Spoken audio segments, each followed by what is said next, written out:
Inimese ja arvuti interaktsioon on põhimõtteliselt informaatika pluss psühholoogia. Seal uuritakse, kuidas inimene kasutab arvutit, kuidas arvuti mõjutab inimest ning selle põhjal disainitakse kasutajakogemust niimoodi, et inimesel oleks mugav arvutit kasutada.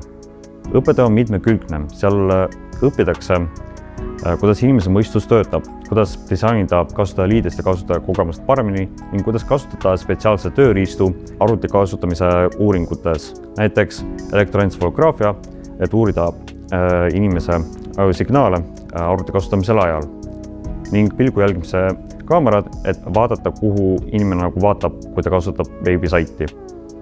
Õpingute käigus olen omandanud teadmisi, et kuidas paremini disainida kasutajaliidest ja kasutajakogemust ning muuta arvutit rohkem kasutajasõbralikuks kui ka rohkem ligipääsetavamaks kõikide inimeste jaoks. Õppekava sobib paljudele inimestele. Vahet pole, mis su taust on. Arvutiteadus, psühholoogia ja antropoloogia. On oluline see, et sul on huvi inimese ja arvuti koosmõju vastu. Õppetöö on ka praktiline. Näiteks teeme projekte tehnikalaboris kui ka palju koostööd erinevate ettevõtetega, et lahendada nende probleeme. Õppekava on väga rahvusvaheline, õppida saab ka töö kõrvalt ning ootame kõik õppima.